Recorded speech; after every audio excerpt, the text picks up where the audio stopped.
Can everyone hear me? Yeah. Okay, good. All right, I'm just here to talk about common errors that we come across often in medical papers. So first I'll introduce myself. I've been an editor working specifically with Taiwanese researchers for a bit over 8 years now. I have personally edited over 4,000 research papers. I'm currently a writer and editor for blue chip tech companies in Taiwan as well. And I've studied 4 programs: music, business management, and computer programming in Australia, and communications in Taiwan. I did start a 5th degree, but I was too busy. And I'm very, very familiar with Taiwanese English. Jimmy Cooper 他澳洲来的，他刚刚有讲，这酒厂他没有写在这边，但是他来台湾纯粹就只是出于兴趣，喜欢台湾，然后来这边做了很多英文的不是一般的翻译，是学术翻译。我个人也是这2年跟他认识，他帮了我3、4篇国际期刊过，反正那是他厉害了然后还有我的自己的共同作者，那他同时，对，他的简报会给各位 PDF 啦，会后再给各位，所以有些部分就是细节各位可以看文字的。然后他本身又在澳洲学商业管理啊，又是个音乐家啊，他也在教吉他，然后他在台湾待了4年，是在学这个。就在民传，就 communicate 是大众传，他是讲其实国际关系啊，他是讲用传播这样子，然后他对台湾的英语到底怎么样，他非常的了解。And now when we're talking about English in medical papers, like medical English is really English for a specific purpose, to communicate in medicine. And the most basic requirement is an intermediate level of English. And you need that because you need to be able to master medical terminology, you need to be able to understand professional texts, you need to be able to write articles, and you also need to participate in medical discussions. So communication there really needs to be clear, and this is why there is a specific focus on medical English. 那即便说到这医学领域这些文章，我们会用到很多的专业术语啊，所以在专业术语还有专业的用语跟专业的文章我们要了解之外，那英文程度至少也都要是中高级以上的程度，所以也会因为有英语这个是要国际在用嘛，所以也会参加很多的讨论，也要需要用到英语。Right. Yeah. Okay, good. Now these are major grammar points that anyone learning medical English has a problem with. It's taken from a 2010 study in the US. I'm not going to go through all the items individually. You'll have a copy of it at the end that you can look at yourself. But what you're going to see is there's not really too much difference between the problems that native speakers have and the problems that non-native speakers have.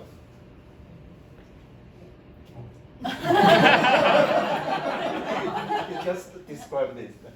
他一说，其实就是在用英文的时候，就是在写作的话，其实就算你是不是母语人士在写作的时候都会一样犯这些错误了。所以写作是一个很专业的一件事情。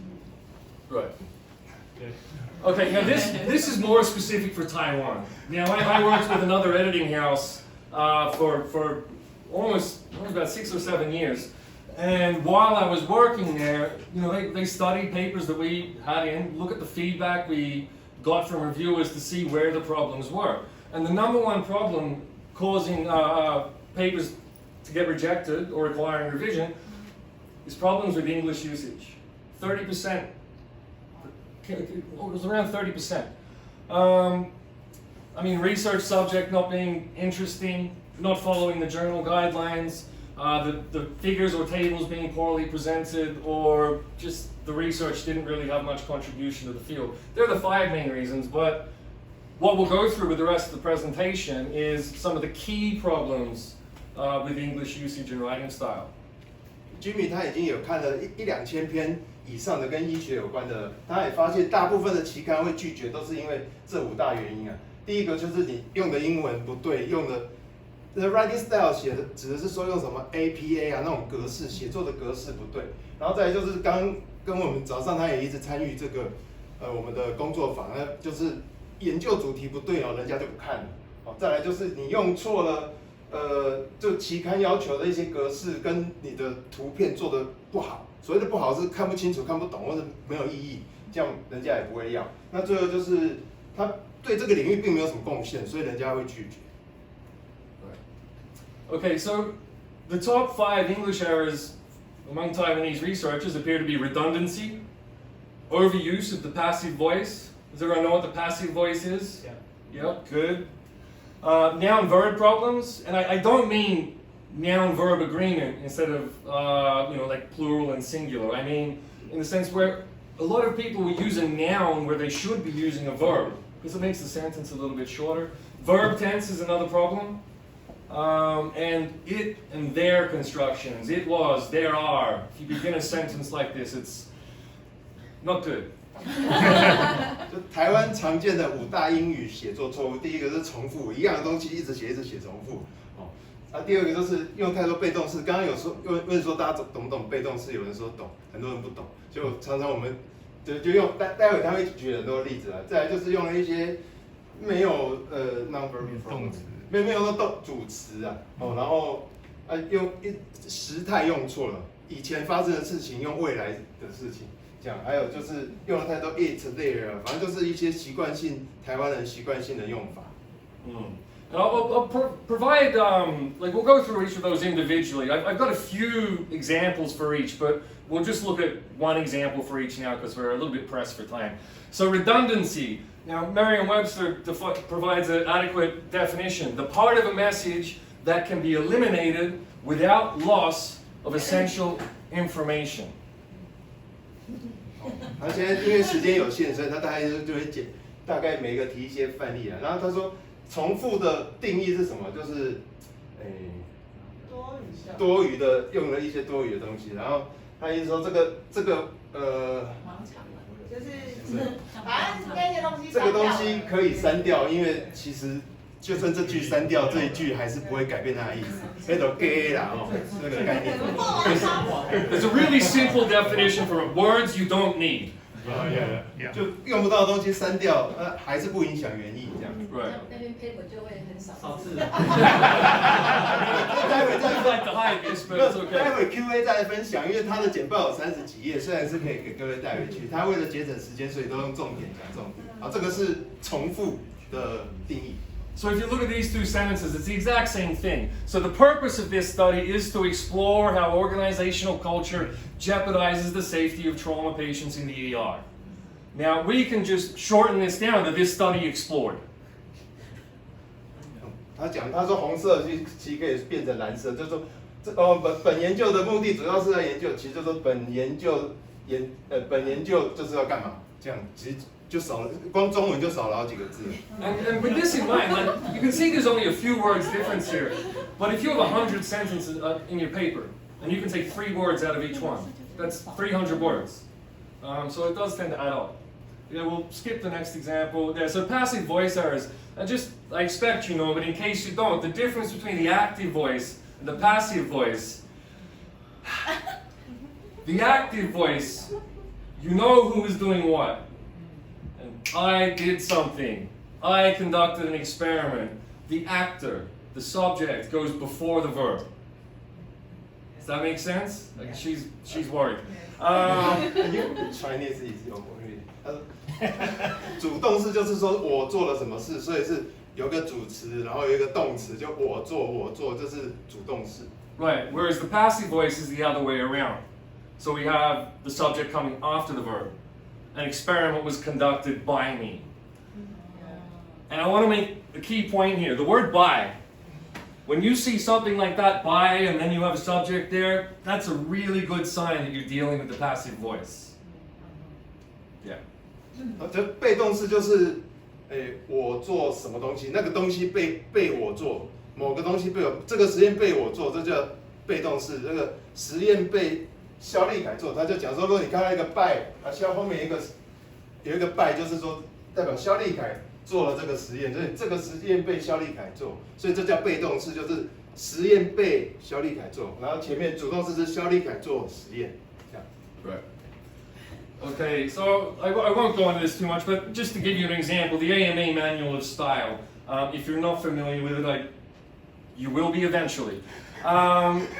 It recommends using the active voice wherever possible. Next. as well. Same for APA.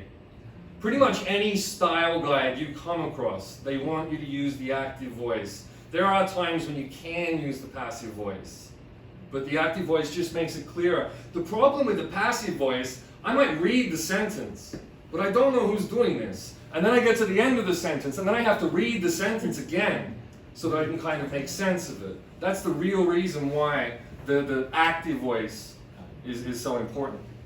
刚刚他有示范了一下 AMA 跟 AP， 其实就是一些格式，但那格式很多，大家自己上网可以查。但他讲的意思说，这格式的重点都是你要用主动式，这样他知道是谁做了这个实验，而不用说看完这个实验最后才找半天，到底是谁啊？他又忘记刚刚是什么实验，要重新看一次。所以所有的格式都会建议用主动式比较好。Right. Okay, so you can use the passive voice in the method section when you don't know who is performing the action, or when the person performing the action, nobody cares. It's not important. So say, for example, when administering medicine or something like that, you can say what the patient received. You don't have to say, I did this, the doctors gave that. Everyone knows what's going on. 他说有些状况也可以用被动式，也可以很容易令人理解，就是一些方法，因为这个方法大家都知道是什么方法，就不用讲太多。我们也知道是我们这些实验的人来做这个实验。Alright, so when you are using the active voice, in a lot of academic writing, it's not preferable, more often than not, to use personal pronouns. I, we. There are a lot of journals that will let you do it, but by and large, you should try and stay away from it. So, alternatives when you're using that, so you can give your sentence a subject. This study examined. This research investigated, this paper explains, something like that. So that's just an easy way to get the active voice in your writing. 他说，可是，在学术写作的时候，我们要用主动式，但是不要用我做了什么，或是我们做了什么，而是用这个研究，研究，或是这个我们的其这地方研究，study 研究，不，这个文章是怎样展现的东西，用文章来当主词来叙述当主词，而不是用我或是我们这样子。Okay, so just one example there. Based on empirical data, practical suggestions on how to mitigate these issues are also provided at the end of this paper. Based on, and again, we're looking at the clause here, not the start of the sentence. Based on empirical data, this paper also provides. So you know immediately where the information is coming from. Practical suggestions on how to mitigate these issues. 他就示范一下，就红色的可以稍微替换一下，变成把它连接在一起，否则的话，因为前面是用被动式来讲，就变成讲完之后还要重新看一次。但是这里只要直接是写下去，他就只要一句话就可以看得出来谁来做什么东西，他这个文章要做什么，想提供是什么，这样会比较简洁。Okay, so again, going back to the other points where we have noun-verb problems. And why focus on nouns over verbs? It's because you shorten your sentence and the meaning just becomes clearer. It becomes more powerful. The verb is the doing word. It's the action that's happening. So that's kind of really central to people being able to understand what's going on. So it's just as simple as the replacement of unnecessary nouns with verbs makes sentences more concise. Replacing unnecessary nouns with verbs makes sentence more concise.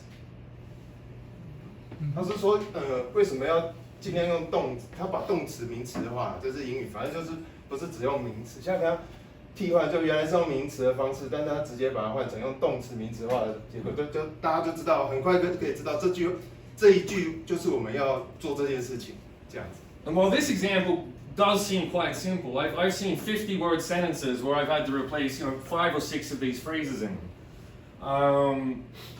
So yeah, it's something to pay attention to. 所以要注意一下这个开头用这个，你刚刚一直讲nouns没讲到，那个名词的替换是很重要的一件事情。Yeah, the something of something of the something of something.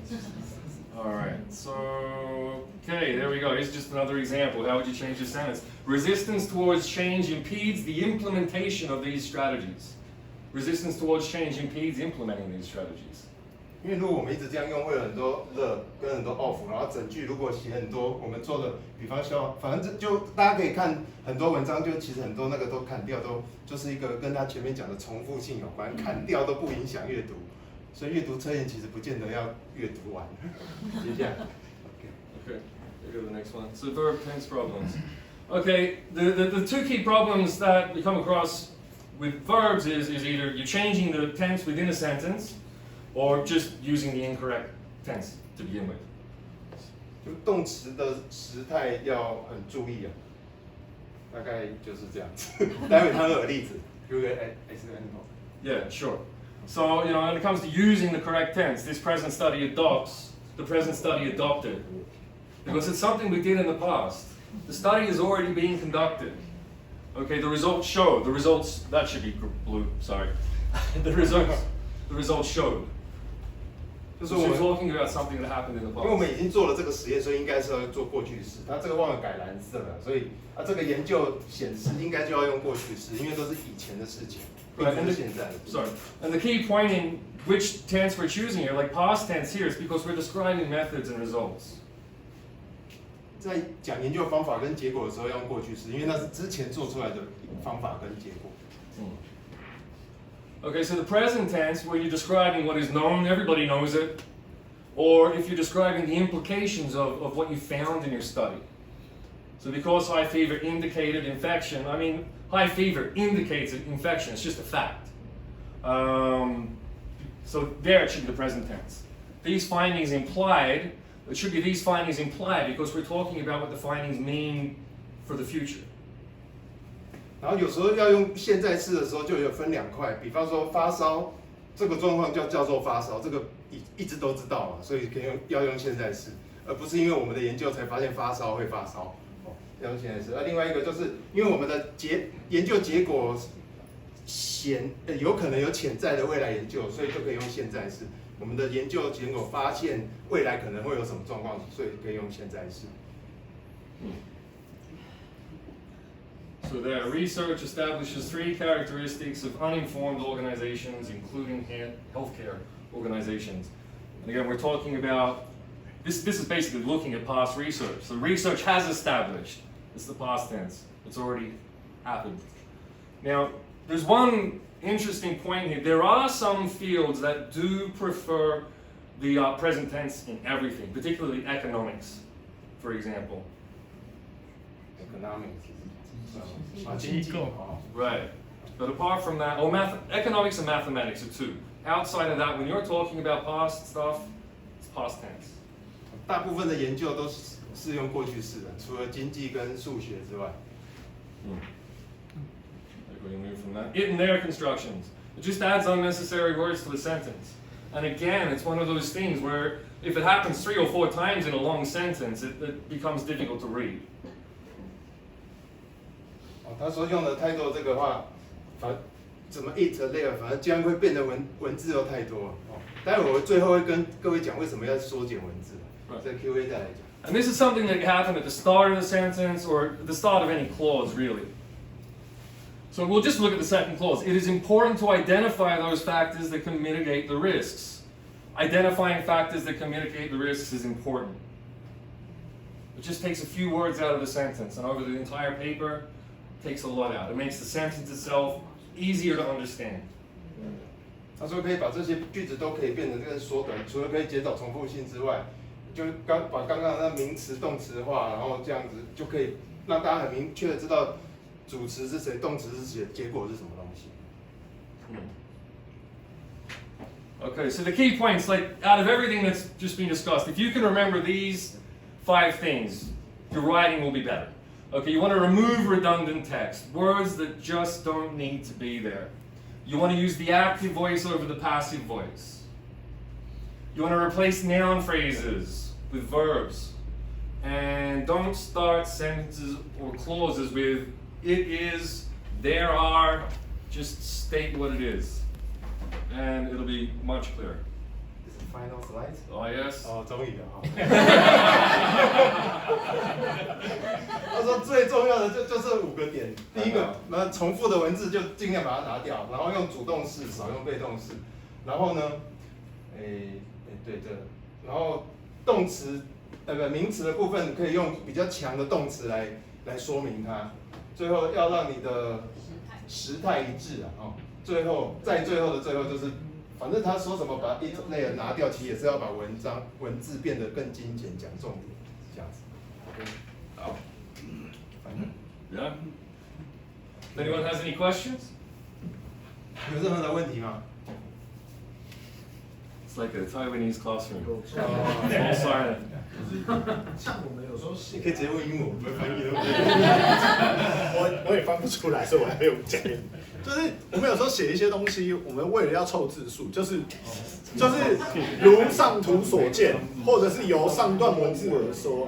那这样会不会就是变成我在变成英文的时候，我是不是就是要全部重新？The figure says something. Describe the figure and 这个我也听不懂。啊，我应该有翻译到，我也不知道。Okay, are you talking about you just want the word count to be higher? Yes. Okay. This is the source of all problems with redundancy. Everyone looks at the quantity within their research paper rather than the quality of it. And I had this problem with my graduation as well. My thesis, I had to increase from 8,000 words to 11,000 words within 3 days, just because my professor told me at the last minute. So I just put a lot of junk words in there. It worked, but you have to be careful of that. Like, you can do it. Of course you can do it. But at the end of the day, if you want to get this published, the reviewers are going to say, well, it really comes down to them. You can try, but if you hand that to me to edit, and there's something in there that doesn't need to be in there, I'm taking it out. Yeah. 他说哦，这个他可以理解，要把字变多，因为有可能是教授突然说3天后让你把5000变8000，然后你要把那个字变很多什么。他说问题你最后变成英文，然后交给他重新帮你修的时候，他还是会把它砍掉。我的备注是就是附注他讲的就是，因为国际期刊投稿页数并不是重点，字数不是重点，它只有它反而是线上线，不是线下线。对，所以你反而写越少，讲到他的意思说讲到重点越好，所以就算你改其他人都给他，他也是把你改掉。意思是说重点要能投稿出来，并不是只是，因为我们是在讲学术写作，不是在讲交政府报告，政府报告也不一定字多好啊，这个概念。Any more questions? 好吧，各位还有难得请他来，而且还没喝酒。没有，那就没有就拍拍手了。